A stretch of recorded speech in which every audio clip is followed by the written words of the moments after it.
But I believe that by overwhelming majority in all the Americas, you and I, in the long run, and if it be necessary, you and I will act together to protect, to defend, by every means at our command.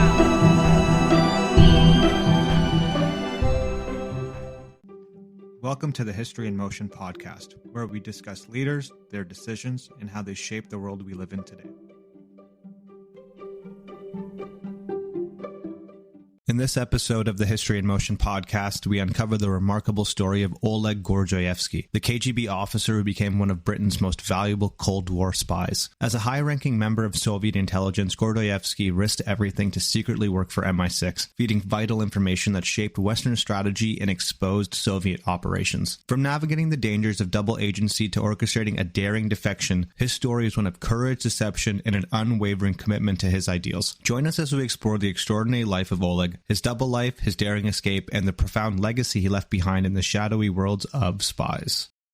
Welcome back, everyone, to another episode of the History in Motion podcast, where we are returning with another spy today, and that's Oleg Gordievsky, who is coming from the other side of things this time. So last time we talked about Kim Philby and him being a double agent and eventually defecting to the Soviet Union. But today we're going to talk about Oleg, who was a KGB spy and became a very senior spy and did the same thing as Kim Philby and defected to British intelligence. And it's interesting with Oleg, as we were just talking before, is, you know, most of the people we talk about on this podcast are from some far off distant story from the past. But Oleg is actually still alive and living in Britain today. So that just kind of shows you that this was something that kind of happened, near the end of the Cold War, but doesn't turn away from, so many fascinating things that happened to him. And I'm sure so many more stories that we'll eventually get to hear once some of these secret files are unsealed. But even from what we know today, he's had quite the life. And, it's nothing short of a miracle that he's A, alive today, and B, outside of the Soviet Union and in Britain. So yeah, Richie, I think this is going to be another good one because, again, there's a lot going on here, and we talked about it before. His story and just even his escape is just so fascinating. Yeah, I think the thing that really kind of attracted to me this episode and how we kind of approached it with the Philby episode is that I love the juxtaposition of the two, right? Like I think what our listeners will find, and at least what I found, is that there's more similarities than there are differences with these two. Their ideologies run deep. Their motivations run deep. They are counter to each other, but there is a sentiment that's shared across both of them. And I think with Oleg, yeah, it is interesting. I didn't even think about that. I think everyone we've talked about in an episode has already passed while this individual is still alive, which is kind of incredible given that, he did defect from the KGB in a very heroic way. And I think to provide some pretext for our listeners, I'll try to set the scene here for everybody. And it is a bit of a dramatic one. We're talking about it in a way where it's going to reach a bit of a crescendo, and we'll trace our steps back to here. But, I just want our listeners to imagine, a dark road somewhere in Finland in 1985. There's a small diplomatic car carrying one of the Cold War's most valuable assets as it speeds towards safety. In the trunk of the car lies Oleg. He's the former KGB colonel and Soviet double agent who has just narrowly escaped the grip of the Soviet Union. This is a pretty daring escape, marked by a culmination of years of espionage, betrayal, this moral and ideological struggle that kind of shaped his entire life. And, I think, quite frankly, Oleg is one of the most impactful double agents in history. He provided invaluable intelligence to the British Secret Service, MI6, that influenced the course of the Cold War. His story reveals, not only like the high stakes world of international espionage in which he existed, but also the personal and ideological battles that many spies endure, like the ones we talked about with Kim. And I think this episode really just focused on how extraordinary of a life he actually did lead. And it's interesting too, because you just mentioned there, 1985, right? He's escaping. He's starting to become a spy in the 60s. So we talked about Kim Philby kind of coming in after World War II and having probably a good 15 to 20 years of being able to be a double agent. Oleg's probably about the same, maybe even more. So the amount of, knowledge that's in his head, can't be understated, and all the things that he's passing on. But at the same time, there's always this kind of conflict of what can the British use, what can't they use from the information that's coming from him. But, once he's gone, everything that they have can kind of open up and they can start doing, a lot of different things with that information. And I think it's important to understand, why is this all so important at this time? So, 1985, the Cold War is just wrapping up. Very long time of back and forth between the Soviet Union and the West. And really the key difference with the Cold War and many other wars is, we've talked about it a bunch of times, is, it's not a hot war. There's not, boots on the ground, United States facing Russian troops and trying to invade Moscow or the United States or even Britain for that fact. It's really been this battle of ideologies being fought through proxies, but also being fought through ideas. And so that's why espionage plays such a key role in all of this. Is each side is trying to gain advantage without actually going to war. So they're trying to infiltrate foreign governments, but also they're trying to sway public opinion. And that's why it's so important with these spies, is if they're able to, get into a position of power within a city or even within the government and try to dictate things from inside, not necessarily just militarily or strategically, but trying to get communist movements going in the United States or in London, for example, or on the other side, trying to get anti-capitalist movements anti-communist movements moving in Moscow. They both want a world where communism either dominates or communism dies. And they both, I think, recognize that a hot war is not going to answer this. Neither side really wants that, but they think they both have this pretty big level of confidence where they can sway one side more than the other. They can get other countries to get on their side, and eventually the scales will tip in one side, into their favor, whether it's the pro-capitalist side or the pro-communist side. And I think that's where spies play a really key role in all of this, is trying to understand how we can pull some of those levers, but how can we get inside the, safe apparatuses of areas where people will trust them, and then use that to start building some public opinion and really rolling forward with all of that. And that's kind of the battle that we see. And that's why someone like Oleg is so key, because he's able to kind of play off both sides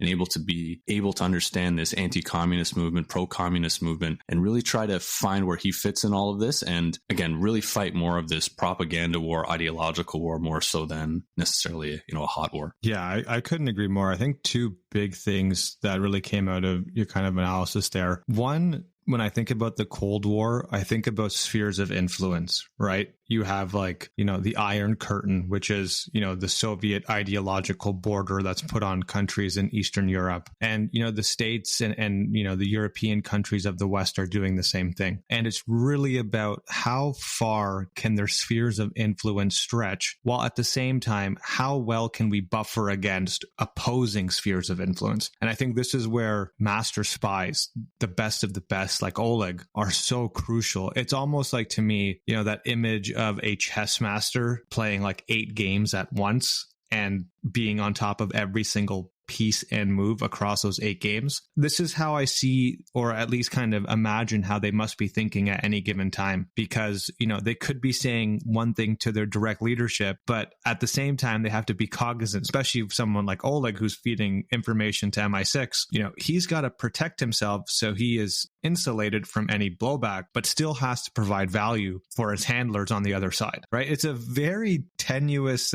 game that he's playing. Yeah, and you're right, because he has to figure out what information he wants to give back, what he wants to withhold, and then MI6 needs to figure out what they can use and what they can't use without blowing his cover. So you're right, it is not only is it a chess game in terms of trying to figure out which spheres of influence you want to play, and even within these individual, battles, if you will, trying to figure out how to use Oleg effectively without being too greedy and taking too much from him, and risking that he gets caught and the whole thing blows up. It's a big challenge for a lot of these spy agencies, even the KGB doing it with someone like Kim Philby, for example.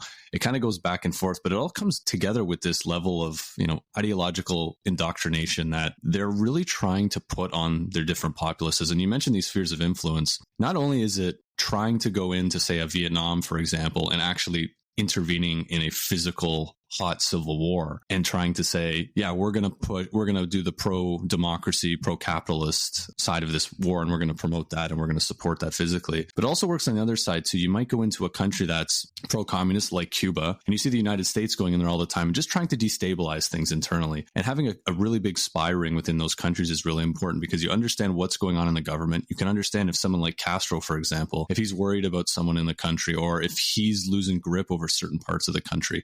That type type of information is so huge to whoever's involved. And I'm sure the KGB are also spying on someone like Castro as well to figure out how they can help Castro and the communists solidify their hold in some places like Cuba. So these are the types of things that they're really going to start looking for. And that's why it's so valuable, because when you're able to throw in this destabilization or understand where there's risks for destabilization, I think these spy agencies, that's where they really thrive, because once that destabilization starts, it's almost like all bets are off. Okay, now communism or democracy is going to win. And that's typically how a lot of these battles end up going. And so that's kind of where they're, trying to find that balance. And it's very, very dangerous, because especially for someone like Oleg, and we talked about this a little bit with Kim, is, if Kim Philby got caught, he's going to get arrested. He's going to have a fair trial. For the most part, you'd like to think. He may get executed, but most likely he's going to spend a long time in prison. And that happened a lot in the West, where spies would get caught, they'd be in prison for an amount of time, and then they'd be released, or they'd be in prison for the rest of their lives. That's not the case in the Soviet Union. If you get caught, usually going to be a quick trial and a very quick execution. So for someone like Oleg, I think the stakes are even a little bit higher, because, he's got to figure out, is this even worth it? And we talked about Kim. Yes, it's worth it. Yes, he could get thrown in jail. But Oleg, he's got a family. He's got his own life to worry about. And if things go wrong, that could be it for him very, very quickly. So I think that might be a good way to kind of introduce Oleg, because we've just said all these things about how the stakes are so high. Why does someone actually even want to do something like this? And we talked about Kim Philby last week, and we said, he was definitely a pro-communist type person. But at the end of the day, we think he kind of just really loved it. And he kind of almost became like a game to him, and an obsession with him. And I'd be interested as we go through today to see what the similarities and differences are with Oleg, because different environment, different country, different, totally different person. And we always kind of like to say, yeah, there's going to be some similarities, but I'd be really curious to see what those differences are as we start to go through his life. Yeah, I think we're definitely going to see many similarities, but I think and we'll get into this at the later end of the episode, I think where we will see a stark contrast is when the conversation turns to motivations. Just a bit of foreshadowing. We won't go there yet. We'll start off with a little bit of his bio. Oleg was born in 1938 in Moscow. His family was deeply embedded within the Soviet state's intelligence network. His father was an officer in the NKVD, which is the Soviet secret police and the precursor to the KGB, and he was a fervent believer in communist ideology. In their household, growing up, loyalty to the state was not only a principle, but an expected duty that each person was meant to fill and form out in their own way. So you can just imagine this environment instilling in Oleg, a sense of purpose, initially tied to Soviet ideals, as well as a kind of deep awareness of the personal sacrifices demanded by giving such loyalty to the state. So as he gets older, and I think this is where a lot of these conversations go. We talked about with the Cambridge Five. Education, ideological formation happens typically, in your youth, because you're open to ideas, especially when you're in school, there's more radical thinking, and they're really going to push your boundaries. So Oleg attended the Moscow State Institute of International Relations, the Soviet Union's premier institution for cultivating diplomats, intelligence operatives, and foreign policy experts. And this university, as you can imagine, kind of functioned as an academic institution, but also, in very typical Soviet fashion, a center for ideological trade. And, it immersed its students in a curriculum crafted by loyal agents of the Soviet regime. And here, Gordievsky became fluent in multiple languages. He was able to speak German, Danish, Swedish, Norwegian, and English, which is obviously a huge asset for anyone who is considering the career of, international spy. His studies also exposed him to a wealth of literature, philosophical ideas, and he encountered a lot of foreign students that subtly chipped away at his ideological certainty. So I think over time, he becomes increasingly intrigued by those other values and freedoms that are espoused in Western societies. Yet, I think there's also this pushback internally that this initial skepticism of the West still remained pretty tempered by his upbringing. I always find it interesting is we always start to say it's when they go to school and they're supposed to be put in a place where they're being quote unquote trained in a certain way, and they always find a way to rebel against it. And Kim Philby is the same way, right? It was that 1930s, the communist spheres within the elite universities within Britain, those circles were flourishing so much. You can see someone like Oleg here. I think since he's a little bit younger than Kim Philby, he's coming into the world where, communism is more established at this point, and I think it's easier to make some of the arguments against it versus in the 30s when it was a bit more I don't know, glamorous, I guess, in that sense. And, capitalism was still trying to find its way, and World War II hadn't happened yet. So there's some different things that definitely happened, but I'm already seeing that right away is, growing up in a party household where loyalty to the party is so important, then going to university, letting your thoughts flourish a little bit and being drilled with the same type of pro-party, pro-communist type rhetoric that your parents had been pushing on you. It's just natural for, young people to rebel and try different things, but to have some of those even influences whispering in his ear and having some of those conversations, I think we can already start to see where he's probably going to start having some doubts on this. Hey, I've been told this my whole life, but maybe there's a different way and a better way to do things. Yeah, I think contextually speaking too, just to keep in mind, this is the early post-Stalinist era, right? They're living in a time that has, 30 years have gone, but it's still in memory. The Stalin purges that happened and the strictness of that regime is still kind of ringing a bell for many of its citizens. And although his father was a fervent party member, his mother was actually quite critical of the regime because she grew up in it just like her husband did. But in reality, they took two kind of diametrically opposed views, where as his father stood for, the party line and towed it quite consistently, his mother did kind of push against some of the, ideological narratives that the Soviet Union was pushing.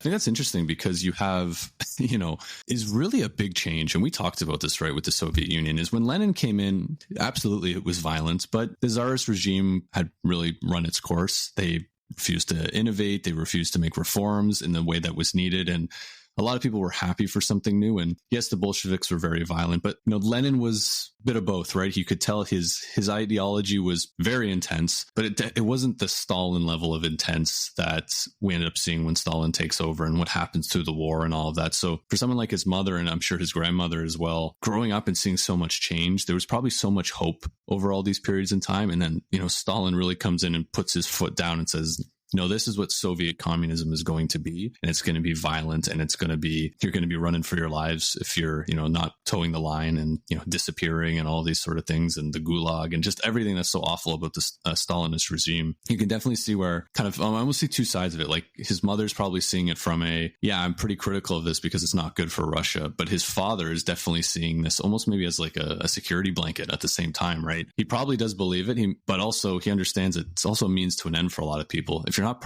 a party person, there's no free market. There's no way to really get ahead other than, trying to work your way through the party. So, it's always interesting to kind of think what the true motivation is for, people like that living in that regime. But, they've lived through some very, very turbulent times, and people can kind of, depending on their personality, I guess, will kind of shape their own way on how they think about everything. Yeah, I think that's such a crucial point, right? So we're talking about an era like in the 50s that's kind of characterized with this by Khrushchev, by, this whole idea of de-Stalinization. So it's denouncing the Stalinist purges, the repression and the cult of personality. But I think even to take that one point further, when you've only been in one place your entire, life up to a certain point, that's all you know. And I think even though university might have started picking at his ideological tendencies and narratives, I think his first posting was definitely kind of a watershed moment in some regards. So in 1961, after finishing university, he officially joins the ranks of the KGB, and he was promptly assigned to East Berlin. This is like the hotspot of Cold War tensions. And that year marked the construction of the Berlin Wall, this towering and very stark symbol of the ideological divide between the Eastern and Western blocs. And these were, his first posting was in a very polarized environment. So he found himself at the heart of the KGB's operations, which involved monitoring Western intelligence activities, infiltrating political organizations, and perhaps most troubling, surveying East German citizens. He was tasked with observing potential dissenters, ensuring strict compliance with Soviet-aligned policies, and protecting the East from what the regime perceived as a Western ideological contamination. But I think here is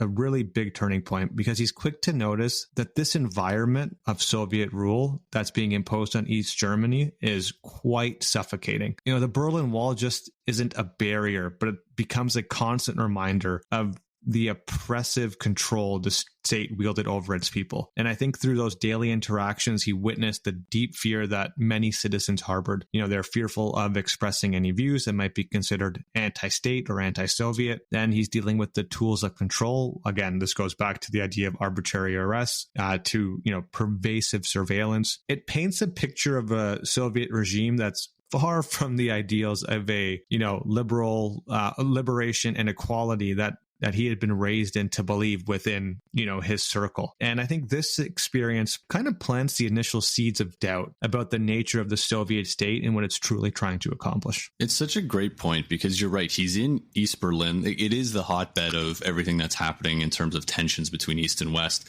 And it's not like he's in Moscow observing the West and trying to, live his life in Moscow. And he's really engulfed by, the communist Soviet structure of life. He can look over the fence, for lack of a better term, and he can see what's going on in West Berlin, especially as being part of the KGB. He's getting intelligence from there. He's talking to people who have either lived on that side, or you have people trying to go back and forth all the time. And it's such a stark contrast between both sides. And you're right. He's starting to not just, try to defend the Soviet way of life. He's actually trying to drill it into people's skulls and make sure that they're, getting in line, which I think from what we've kind of seen from him so far is he's, like you said, this is the Khrushchev era. Things are supposed to be getting better. We're trying to get away from this Stalinist type of way of running the country, but things aren't really changing in maybe as quick as he would like. And so I think it's just a good time to maybe touch a little bit on the KGB, because we always hear about the KGB and they're always like this shadowy figure that everyone always goes, oh, KGB, it's such a formidable organization, and they absolutely are. No way to underestimate that. But something I found that's interesting about them is they are very different than if you look at the United States, for example. FBI, their job is to handle the internal laws, be the federal agents, but only work within the United States itself. The CIA does everything outside of the United States, more on the spy operations and doing things in other countries. But with this, the KGB is one group. They have internal responsibilities, they have their external responsibilities, but they also have this social and kind of propaganda and ideological purity element to them as well. So not only are they supposed to be holding down the laws internally from a federal level, doing all the spy work that they do externally, but they also have this like anti-revolutionary, anti-uprising sort of piece to them. Like they're meant to kind of keep things under control at the same time. And control can mean a few different things. It can mean physical uprisings, but it also can mean people talking out of line, not towing the party line, being openly anti-communist. These are things that, will get people arrested, and the KGB is responsible for all of this sort of stuff. And this is where you start to see things like, monitoring the media, monitoring education, making sure that you're towing the party line. And this is very easily where people get arrested or people start ratting on their neighbors. And you can start to see these things where the freedom that people really want to live their lives is really being stripped away by this overall Soviet state, and specifically with the KGB as kind of their watchman. And the thing too is we have to remember with the Soviet Union is it is a empire with a lot of ethnic minorities who don't want to be part of the Soviet Union. So if we look at the Baltic states, the Ukrainians, you look at all the Central Asian countries as well, you have people in Dagestan and the very Muslim population in the Caucasus Mountains. You have a lot of different types of people. And so the KGB are doing a lot of work in those spaces as well to make sure that they get in line. There's going to be no uprising in those spaces. And that can mean anything, arrests, political assassinations, whatever it might be. They are much more of I would say kind of play by their own rules type of organization, where if you look at something like the FBI, they definitely have to report back to the laws of the land. The CIA, maybe not so much. They definitely overstepped in a lot of places, but not maybe in the same way where they're doing things within their own country to, start, putting down ethnic minorities. Not saying the FBI didn't do that. We did a whole episode on that, but it's much more of a apparatus in that sense versus, some smaller scale things. But this is the thing is they just cover a lot of space, and it's all really grounded in that ideological pro-communist, pro-Soviet type of movement. Two really interesting points that you brought up. One, which I didn't really frame this way initially, but I almost feel like if we look at, MI6, their scope of what they see as a threat is much more like refined and narrow versus how someone in the KGB might define the scope of the threats that they're dealing with. And I think that is actually such a powerful comparison because, I as we do know, from our last episode, MI6 is aware of, or well, maybe not with Phil because they weren't aware for a very long time, but they must have some suspicion that,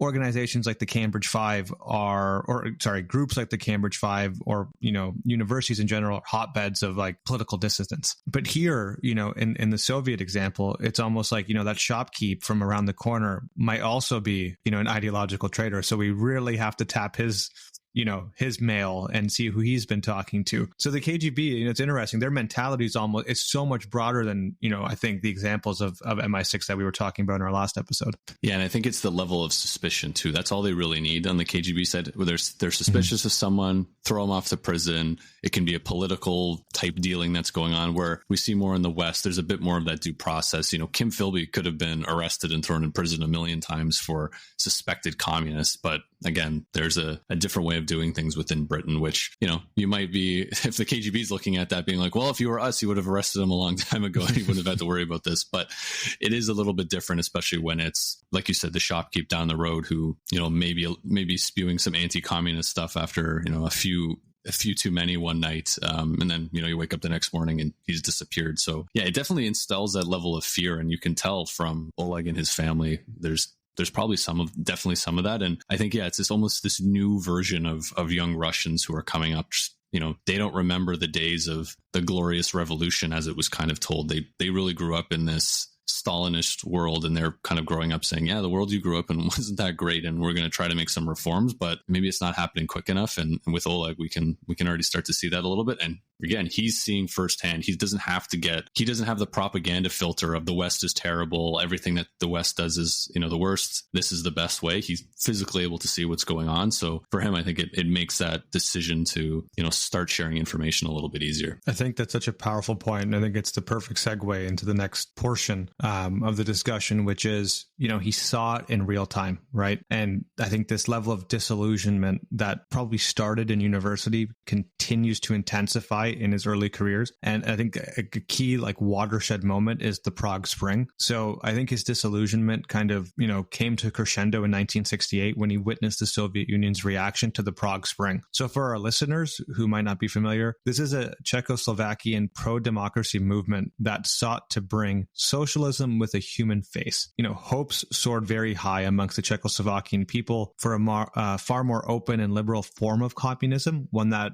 permitted greater freedom of expression, political participation. However, in August of that year, Warsaw Pact forces led by the Soviet Union invaded Czechoslovakia to just stamp out the movement. The tanks that rolled through Prague shattered pretty much any illusions that Gordievsky might have still held about the Soviet Union's tolerance for change or reform. And I think at this point to him, the Soviet repression of the Prague Spring was an unforgivable breach of the values he had once believed his country had championed. And it represented a stark contrast between, the Soviet Union's outward message of unity, liberation, and its willingness to suppress any attempt at autonomy within its sphere of influence. And then rather than defending these socialist ideals, the Soviet leadership, to him from his perspective, might have seemed bent on stifling any form of progress that deviated from those, very rigid doctrines that he thought they were moving away from.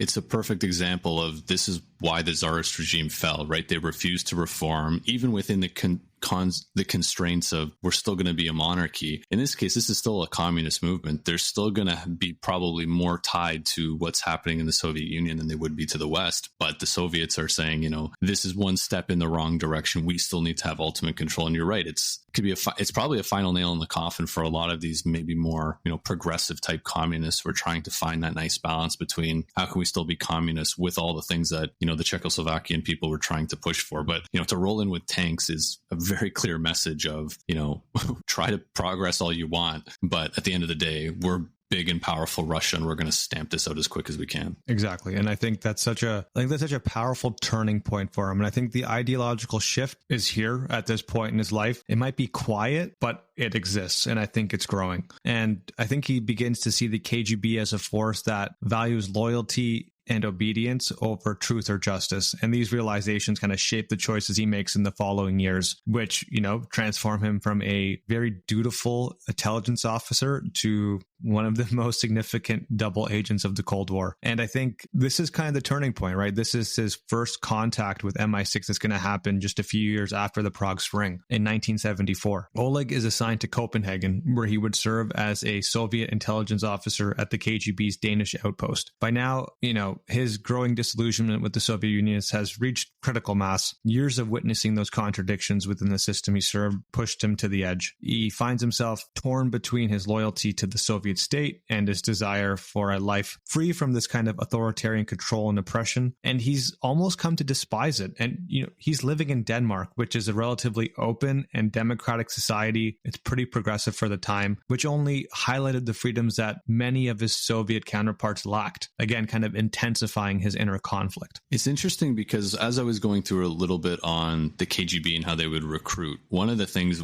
that was big for them was this high degree of psychological resistance. How can you resist the, push away from the party line and what you're supposed to be doing? And I think it's super fascinating because, they've clearly deemed that he's got the strength and the skill and the loyalty. And if we send him to Denmark and he sees a much better society, a much more open society, he's not going to fall for it. And it's clearly a very big miss on the KGB's part that they didn't recognize this, or they recognized it but didn't think that he would maybe take that extra step to actually try and defect at some point. But I think it's super interesting as you move someone into this area, but also the fact that the KGB is so concerned about making sure that they have loyal people. Obviously, loyalty is important, but loyalty to the party and to the whole belief system, because when you send someone overseas and they see something that they like, there's a difference between, hey, I love my country and I would never betray anybody in my country, to I love this ideology. They're trying to get them to go that one extra step. And so you probably ask Oleg, he still probably loves Russia. He loves his country. He just didn't really fall for the,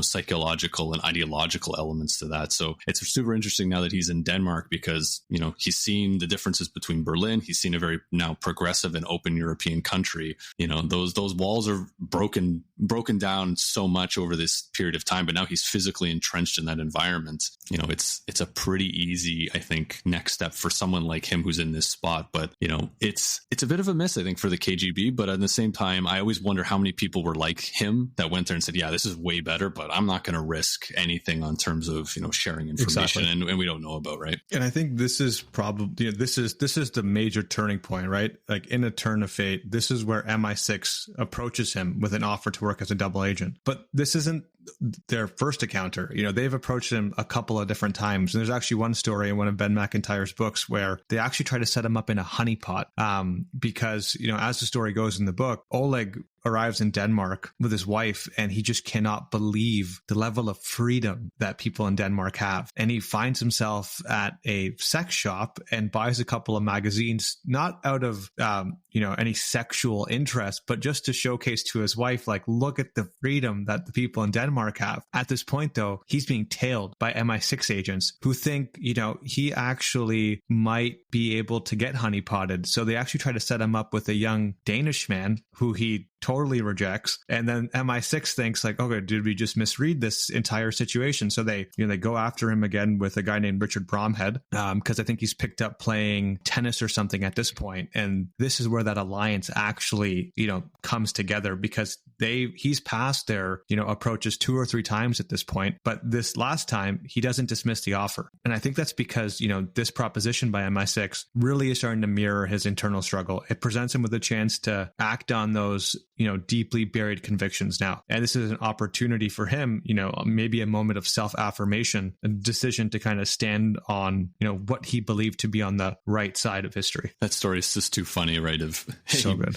He made this purchase, therefore X, Y, and Z must happen. Let's try to hook him up with some guy and see where it goes. But yeah, it's fascinating how this stuff kind of happens because it always seems like it's these casual conversations when, just becoming friends with someone. And then, next thing you know, they're starting to ask questions around, hey, this is actually who I am. And this is actually what we want to do. But we saw it with Kim Philby and we see it with all these spies, right? The level of charisma that these guys have, I can only imagine to the level of just how charming they must be. And everybody said that about Kim Philby. And you can probably see it with a lot of MI6 agents, because part of your job is not just gathering intelligence in like the physical sense. It's trying to turn people and flip people and being able to get on their side and make them trust you. And that's a huge piece to this. And Oleg definitely has those skills as well. But, I think it just was finding the right person who he felt he could trust. And then, he already knows what he wants, maybe not necessarily wants to do, but he knows where his mindset is in terms of what he thinks about the communist state. And that, if the opportunity arises to go against it, it seems like,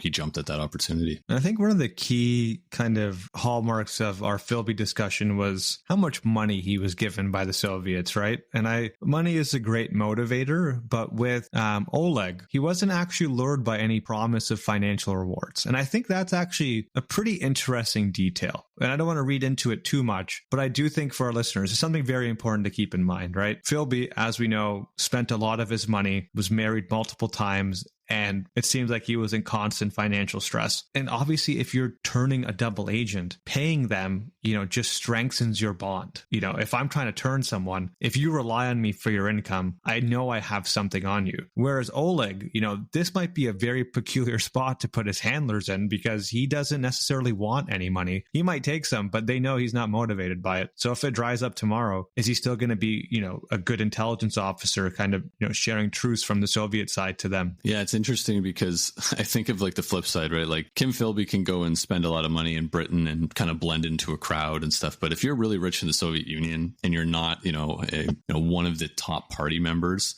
or you're kind of have all this wealth that you're able to spend, I think it's going to put a big target on your chest. So I think it goes kind of two ways. There is even if he wanted the money, I'm not sure he could do much with it unless he tried to escape. But the fact, you're right, that he's not saying, okay, get me out of Britain, or get me to Britain and give me X number of dollars and I'll do this. It's more of no, I'll do it. And, I'm sure there was some money passed back and forth to keep him going. But you're right. This is much more of he definitely had his convictions, and I think that's what motivated him more. Exactly. And I think we're going to see this theme now, because this is where the espionage starts. So his journey into espionage began pretty cautiously, but resolutely. He's given the codename Sunbeam by MI6. I love code names. Everyone has a cool code name.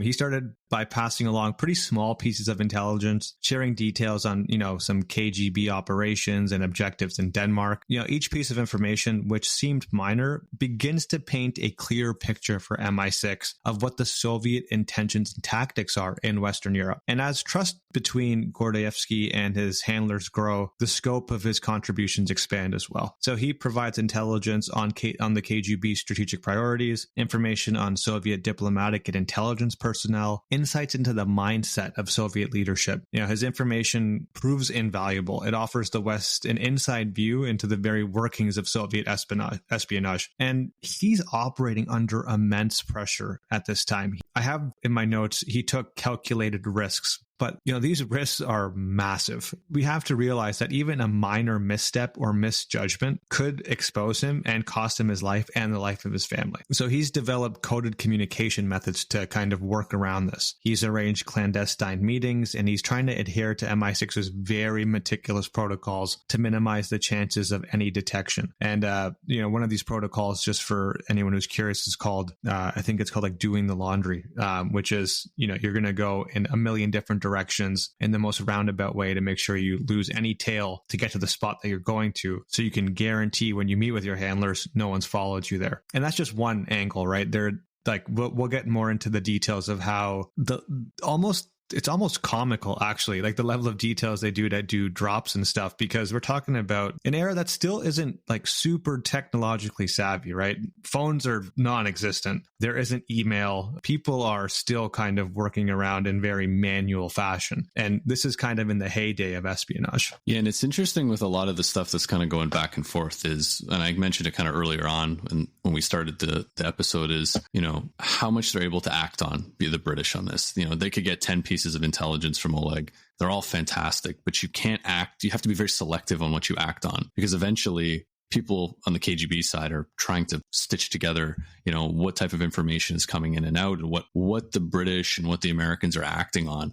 And so they got to be very careful in what they can do. They can't just go arrest a bunch of people in one country, especially if it's in Denmark, for example, or somewhere where Oleg is actually based. It's going to be pretty obvious on who's involved. So they have to be very careful with that. But another piece that I think is super interesting about this, and we talk a lot about the different type of intelligence that comes in, like who's spying for who, and how can you destabilize some things. But just getting an understanding of what the general themes were within each level of government, I think is probably the most important thing, because there was always this risk of, nuclear war and Armageddon at some point. But being able to understand that, hey, you're doing something in the West and the Russians think that you're preparing for nuclear war. And there's actually a story where the NATO forces were doing, I think it was like a war game, kind of like an exercise. And the Russians legitimately thought that this was a pretext for nuclear war. And part of some of the intelligence that went back and forth was, hey, you guys might want to stop this little war game, because the Soviets are thinking that this is going to be, a pretext for nuclear war. And they're talking about doing a preemptive strike.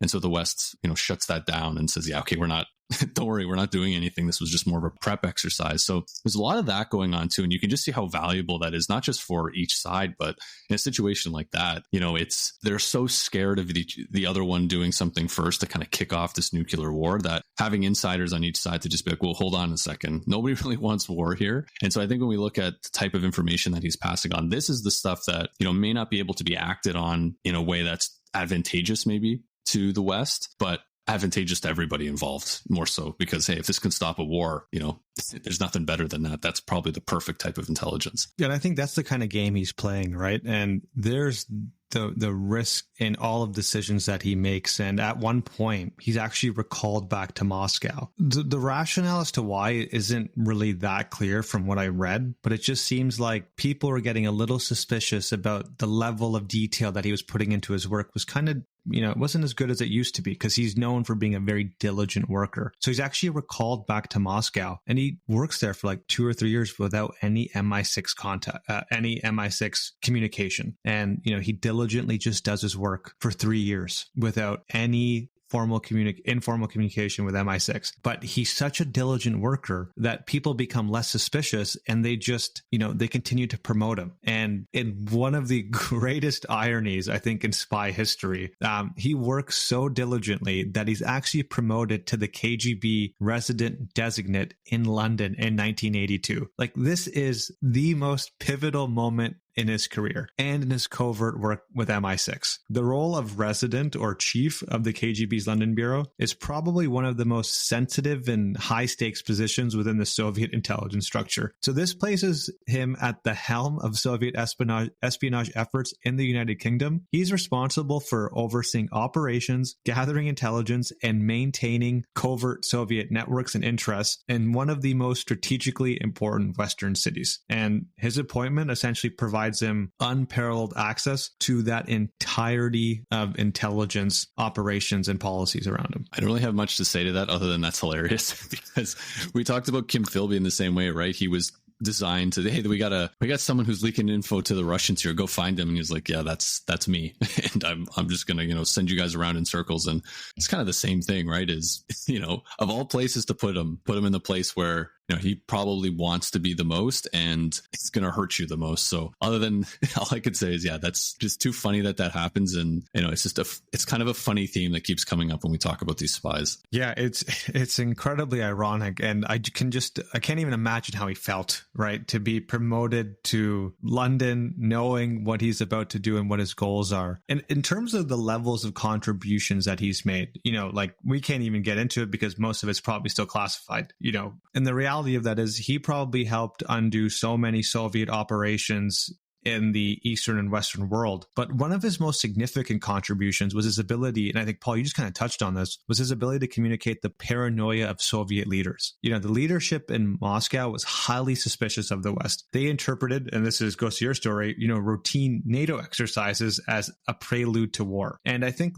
this intelligence was profound because it really did allow Western leaders to better understand the sensitivity of the Soviet officials that they were dealing with. Maybe they weren't actually looking to hit the red button and launch the nukes. Maybe they were truly worried that it was the US or, the UK who was going to do it first. And I think that's actually instrumental in fostering a more cautious approach from the West, potentially averting any actions that could have escalated tensions or triggered a potential nuclear crisis. And it's just interesting now, you almost see this change in the way the espionage is happening. Like we talk in the 50s and 60s, it was about, essentially defeating the other side. Now, as we get into the 80s, the tune has really changed, and it's more of how can we make sure that nobody's doing anything stupid and, pressing that red button when they shouldn't. But how can we almost strengthen relationships a little bit? And I don't know if you've read into this story, but isn't there something about where I think it's him, he's involved with a discussion between Margaret Thatcher and I'm not sure whoever was it was Gorbachev, I think was the Soviet leader at the time. And basically Thatcher walks out of that meeting and says, yes, this is a man I can do business with. But basically all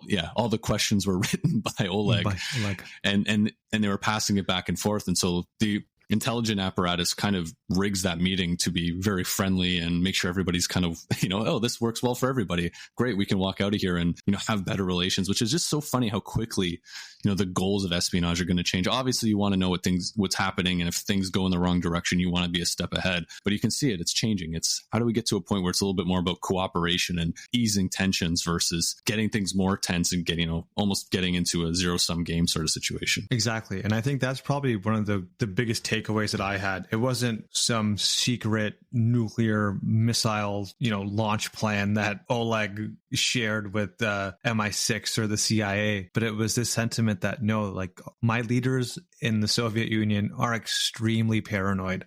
And you need to understand that they want to avert a crisis. Everything you do gets them on their heels. And I think that's such a powerful thing because a lowly KGB officer is not going to be able to provide that level of analysis, right? It takes someone who's in the inner circle to be able to do that. And I think that's why Oleg's so important. Yeah, we're talking about two world leaders having a world-changing conversation, and he's at the forefront of the backroom dealings of that on both sides. Talk about influence on, how many people in history have had the ability to fully understand what's going to happen in a meeting between two adversarial countries, world leaders coming together. I don't think that's ever really happened. And maybe if it has, we probably haven't heard about it, but this is one of the few times where you can say, yeah, this person was involved in both sides. And especially it being not so long ago too, where, everything, security apparatuses are so tight, to have someone kind of working on both sides it's kind of crazy when you think about it. Yeah, it's incredible. And I think he was definitely able to shift the power towards one sphere of influence significantly enough where there was that level of deterrence. And like most things, and we talked about this with Kim Philby, the higher the stakes, the higher the risks of getting caught. And you can imagine at the peak of his endeavors being the KGB chief in London and providing information to MI6, he is playing one of the most high stake games of espionage ever, recorded. And anything can kind of unravel this life he's put together, and it does. So in 1985, Oleg's worst fears kind of materialize when Aldrich Ames exposes him as a double agent. Ames is probably one of the most senior CIA counterintelligence officers at this time, and he's been secretly selling classified information to the Soviet Union. He's, compromised numerous intelligence assets in exchange for money, and among those betrayed is Gordievsky. Whose identity as an MI6 informant is revealed to the KGB. And this puts his life, as you can imagine, in imminent danger. And, we know the KGB is ruthless in punishing traitors. And the betrayal of Ames not only marks a turning point in his career, but it probably marks one of the most precarious situations a spy could face. And this is when he's summoned to Moscow. So he receives his summons to Moscow. He goes back, and it seems pretty innocuous when he's there. No one's really questioning him all that much yet. Everyone's kind of glad, happy he's back to see him from visiting. But this isn't an uncommon tactic, right?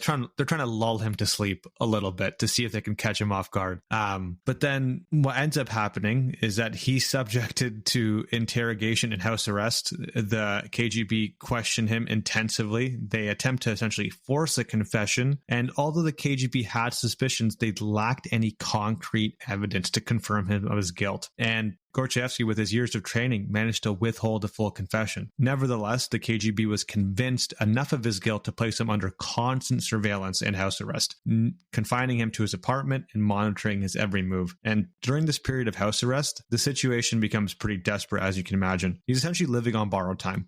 His every action is scrutinized, and he understood the KGB would continue pressing him until they finally did obtain definitive proof. So escape was his only hope. But with Moscow's very dense network of surveillance and security forces, leaving the country at this point seems pretty much impossible. But, this is not just any spy. This is Oleg Gordievsky, and he begins to plan a very daring escape. It's weird how, or not weird, I find it interesting in these situations where everything just happens so suddenly, right? Somebody sells a secret and it's over. And he knows it. But, the KGB is playing coy with him, trying to figure something out and trying to get him to slip up. And, they're not just, they may know he's guilty, but they want to find out who's in his circle and who else they can grab in those sort of situations. But, these are big moments, and he's going to have to make a big decision, right? He's got to get out, and he's got to get out fast because, as we said, the KGB, there's some due process, it seems like, at this point. But at some point, all he needs is someone senior enough to say, all right, we've had enough. We need to take him out, or, something will happen to his family as well, which, is never out of the question. So yeah, it's a weird spot because, he might be thinking, yeah, maybe I can just hang under the radar for a little bit longer and kind of ride out my life, slowly retire. But, I don't think that's how it's going to go for Oleg. No, definitely not.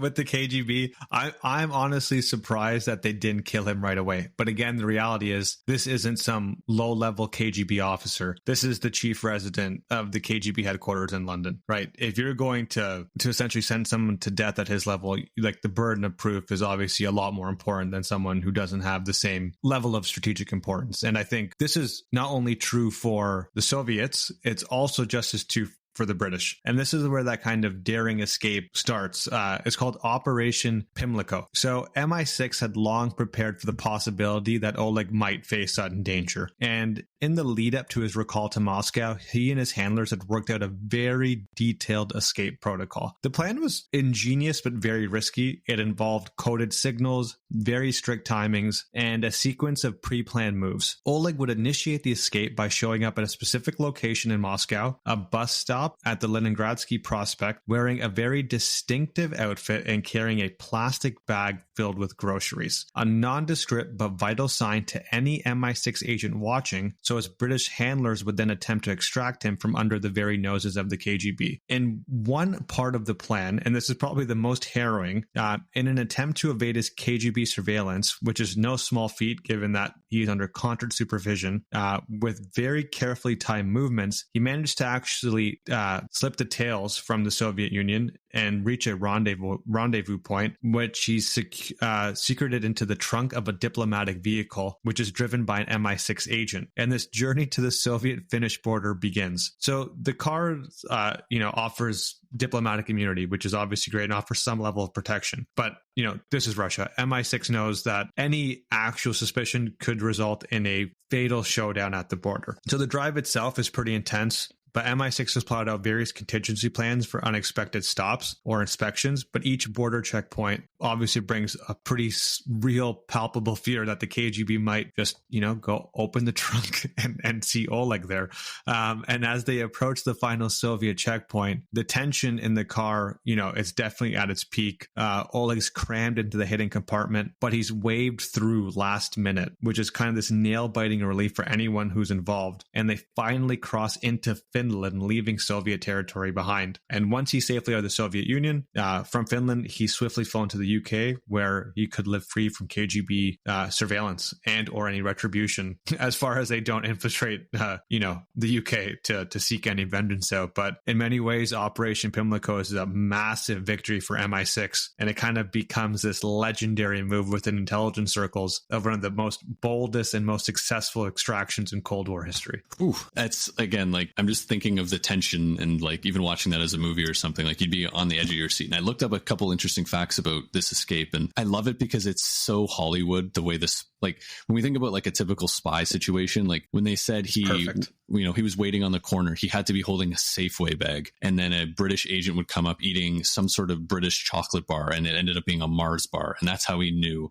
And then when they get to the border, there's another story that they brought the dogs out, and they were like, oh boy, we're in trouble now. So one of the diplomats, I guess, had a child with her, and she had like a dirty diaper, and she threw it on the ground, and that kind of dissuaded the dogs a little bit because the smell was so potent, and because they were worried they were going to sniff him out in the back. So it's like, these little small margins in situations like this where, it all could have gone so wrong for so many people, but hey, he made it. And I think the biggest thing now is all that intelligence that he's been handing over, that they've been sitting on, they can act on it because there's no repercussions, right? They know Oleg's out, and they're not going to get any new information now, so they're not worried about him getting arrested. He's out of the country, he's in safe hands, and they can have at it now. So it's not only is it a big diplomatic move, a political move, but also from an intelligence perspective, you can really turn a lot of these maybe missions that were sitting on the back burner for a long time, and you can execute them almost immediately. Yeah, the advantage this puts MI6 in is incredible, right? They know the information intelligence that they have that they can act upon right away. For the Soviets to even begin to do like an impact assessment on what secrets or details Oleg's given is going to take so much time for that type of, and the KGB is known for being very bureaucratic, right? A lot of administrative tax with anything that happens. So by the time they actually figure out the scope and breadth of what Oleg's given away, MI6 could be, months, years ahead in terms of like, how much destabilization or how many operates they're able to overthrow. But even, like secondary to that, Oleg's out of Russia and he's now free in the UK. And I think to your point, which kind of didn't even strike me as that important early on, but now it kind of does, is that he's still alive today. Like that to me is crazy. And he's left his family behind too, right? Like his family's not stuffed in the back of this car, right? He left his 2 daughters and wife behind, I believe. But I think his wife now is actually in the UK. He never told her about any of this. Oh, interesting. She did not know. And there's an interview I watched with Ben McIntyre, who wrote a book on Oleg, and he interviewed her and he asked her if she knew, and she said she still maintains no, she had no idea. And then he asked, would you have kept it secret? And what Ben McIntyre says is her answer, and I'm quoting him, was, I would have given him, 24 hours. Wow. Yeah. What an answer. Yeah. Could you imagine that? All right. You got like, not only am I I'll turn you in, but I love you, so I'll give you 24 hours. Yeah. She would be, I feel like she needs her own story too, because to be able to give an answer like that, it's incredible. Yeah. There's an interesting life there that I would love to learn more about, but what an answer. Yeah. It's an incredible story. It's an incredible story. And he's living in the UK today. His neighbors don't know who he is. He's living under an alias for his own protection. And I think there was a suspected poisoning maybe about 10 years ago.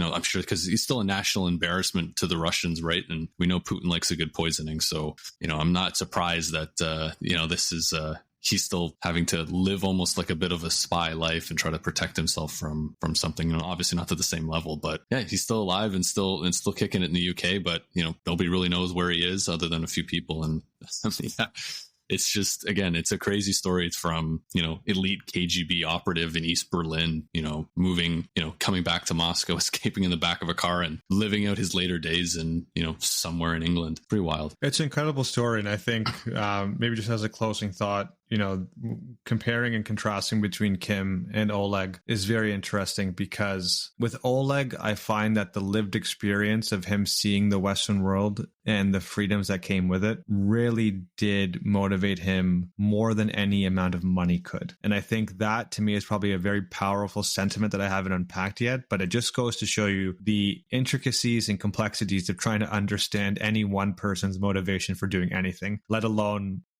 trading secrets at the highest levels of government. Yeah, no kidding. That's a really good way to compare it to. And we talked about Kim, right? He could have quit at any time and just enjoyed his life. But for Oleg, there's something more. There's a better life, not just for him, but for maybe his family, maybe for the world. And I don't see as much of almost an addiction to the spying game like you saw with Kim, because Kim clearly had an addictive personality and a little bit more dysfunctional in that sense, where Oleg's is definitely more grounded, right? And you can tell that it's not in the same, not in the same vein when it comes to I need to do this versus exactly I'm going to do this because it's a choice. And I'm sure with all these spies, there's a level of, this is a personal passion for them. It's something they're good at. It's something that gives them meaning in life. So I think you can take that away, but definitely not to the same level as Kim. No, yeah, not even close. In my mind, at least. I'd be interested to hear other parties' takes, but that's kind of my takeaway from doing these 2 episodes back to back. Yeah, it's been I think we did a good choice here, kind of doing them back to back, because very similar stories, but, almost polar opposite types of people. Exactly. And,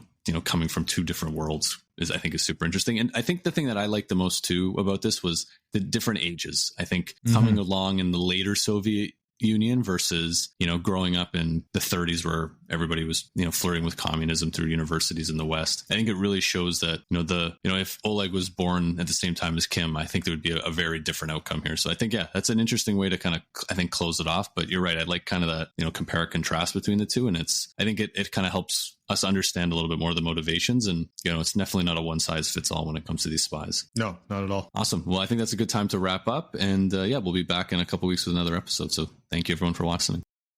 Thank you for listening to today's episode of the History in Motion podcast. If you enjoyed our journey through time, please subscribe, rate us, share the podcast with friends. Your support helps keep history alive. Until next time.